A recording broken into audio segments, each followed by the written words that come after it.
শিৰোনাম আবেগেৰে নিযুক্তি পিতাই কবি নেত্ৰজ্যোতি গগৈ হাজৰিকা। পিতাই তই মোক নকবি বিয়া হোৱাৰ কথা, মই সহিব নোৱাৰিম সমাজৰে গধুৰ যন্ত্ৰণা। তই নকবি মোক সমাজৰ নীতি নিয়মৰ কথা, মোৰ মৰমৰ নামত তই নালাগে ভাঙিব কাঠিৰ ধনকেইটা। জানো আনে তোৰ দুখৰ কাৰণ সোধে, নে নৰিয়াত পৰিলে আন পইচা ধৰে। চাবি বিয়াৰ আঞ্জাখনৰ নিমখৰ পৰিমাণ কম বেছি হ'লেও তই সমাজৰ সৌপাত খাবি।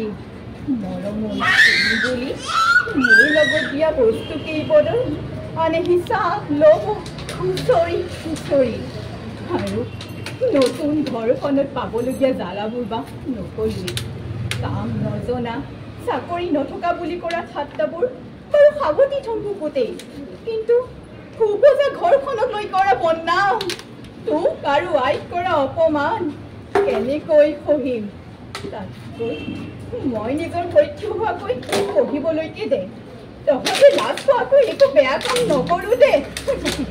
লাগিলে কাৰোবাৰ ঘৰৰ বনেই কৰিম, তথাপি মই বিয়া হোৱাৰ কথা ভাবিব নোৱাৰোঁ। তই মোক বেয়া নাপাবি অ' পিতাই, সমাজে হাঁহিব বুলি তই মোক আবেগেৰে নুজুখিবি পিতাই।